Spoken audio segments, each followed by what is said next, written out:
Voici la correction vidéo de l'exercice 24B.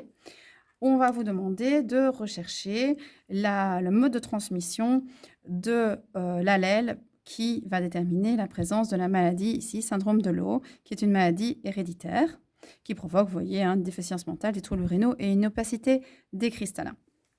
Alors, on va devoir donc déterminer si c'est dominant ou récessif, si c'est lié au X, lié au Y ou autosomique, sachant que le Y est en fait très très rare, on n'a qu'un seul exemple qui ne sort pas régulièrement, voire pas du tout. Alors, qu'est-ce que je vais faire? Comme d'habitude, je vais faire des observations de l'arbre. La première observation va être liée au fait que on a la présence dans l'arbre de la maladie à toutes les générations ou pas. Eh bien, ici, on voit que toutes les générations ne sont pas touchées.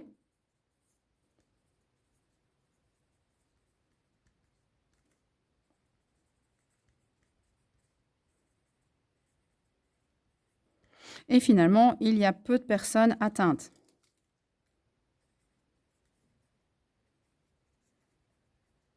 De manière globale, bien évidemment. Quand je fais cette observation, ça me permet d'émettre l'hypothèse d'une maladie, ou d'un allèle plus exactement, récessif. Je vais donc utiliser un petit m pour symboliser l'allèle qui détermine la présence de la maladie. Ce qui veut dire aussi que je vais utiliser un grand S pour l'allèle sain. Ok, deuxième observation, on va venir voir s'il y a plus d'hommes, plus de femmes ou un équilibre entre les sexes. Bien ici, on a 4 hommes et aucune femme. Si on regarde la synthèse, on a un caractère qui est peu visible, donc c'est le deuxième point ici, on est bien dans la colonne récessif, mais on n'a quasiment que des garçons touchés. J'arrive donc dans cette case-ci, récessif, et là, je mets un petit peu plus sur le côté pour que vous puissiez lire, lié au sexe. Ce qui fait que ici, on va faire la deuxième hypothèse qui est liée au chromosome X. Alors, je vais donc ici entourer et là également. Comme d'habitude, ici c'est une hypothèse, il faut pouvoir le prouver. Qu'est-ce qui permet de faire la preuve d'une maladie récessive liée au chromosome X?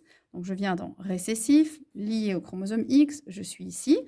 Eh bien, j'ai un couple n'exprimant pas le caractère à un enfant qui l'exprime. Je note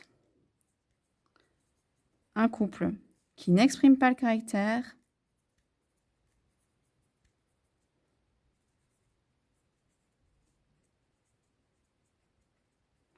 à un enfant qui l'exprime.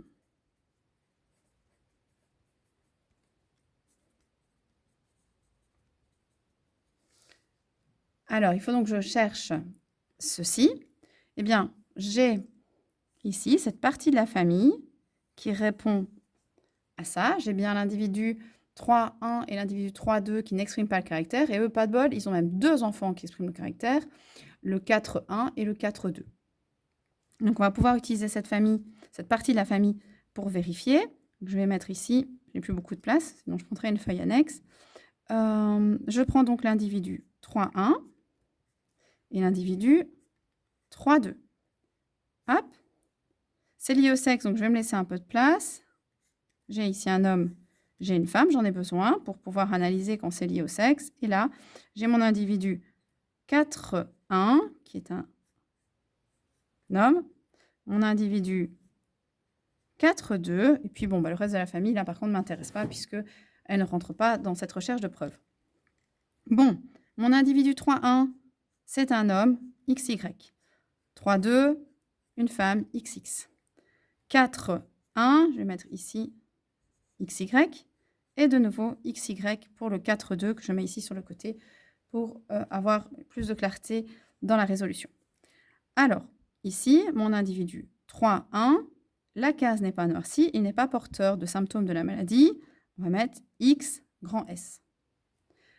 La maman, elle n'est pas porteuse de la maladie, X grand S. celui-ci, le deuxième X, on va laisser en attente, on va réfléchir.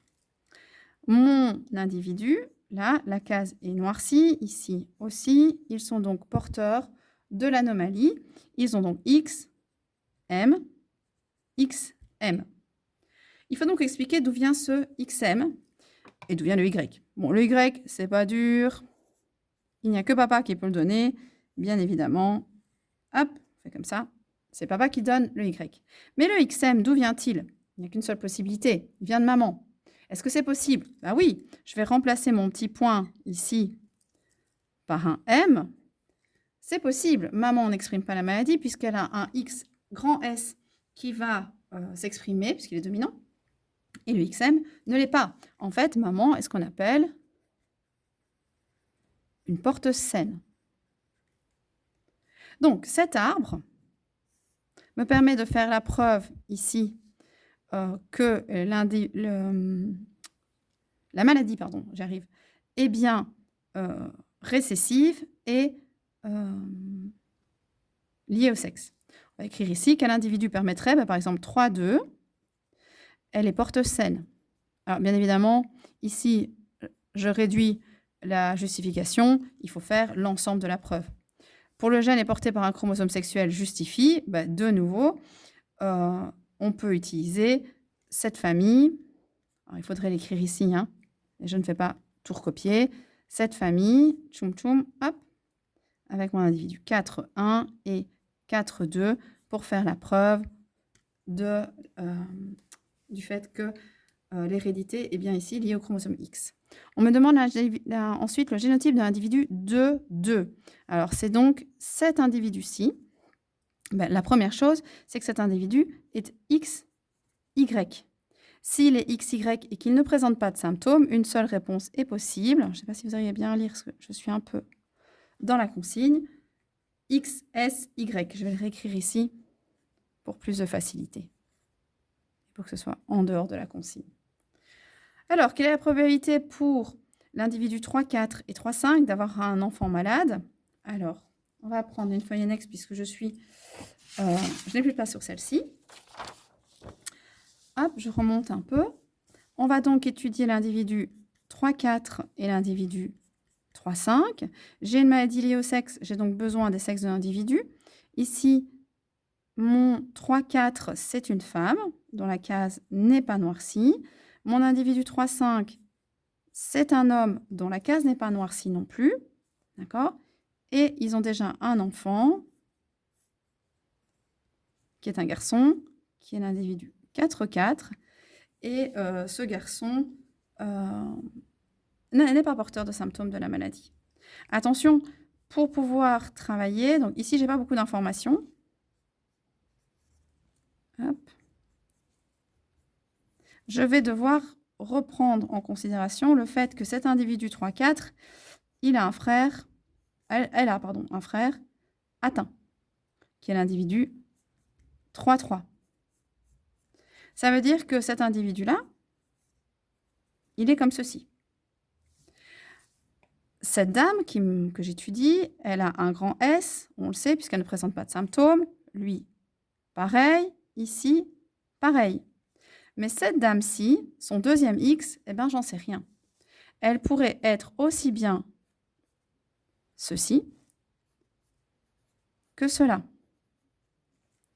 Donc ça, c'est possibilité 1, possibilité 2. Et je ne peux pas trancher. Je vais donc être obligé de prendre les deux possibilités en considération. Donc pour la possibilité 1, elle est comme ceci. Son mari, je sais, je fais un petit X pour dire le croisement. Son mari est comme ça. Nickel, je ne me pose pas de questions. Il y a 0% de risque qu'il se passe quoi que ce soit. Pour la possibilité 2, la dame 3,4 est hétérozygote. Et son mari est comme ceci.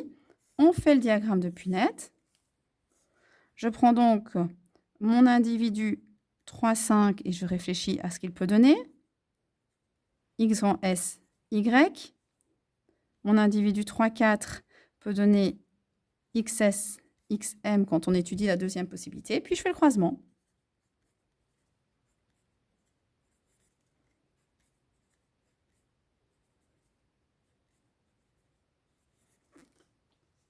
Alors, la question est, quelle est la probabilité pour un garçon, pour une fille? Ici, 0 pour un garçon, 0 pour une fille. Ici, donc les filles sont là, les garçons ici. On va dire 0 pourcentage, ou 0 risque pour les filles, puisque celle-ci n'est pas porteuse d'un maladie. Enfin, elle porte l'allèle malade, mais elle ne développe pas de symptômes. On va parler plus précisément. Et pour les garçons, il y a 50% de risque, puisque cet individu n'est pas malade, mais celui-ci, oui.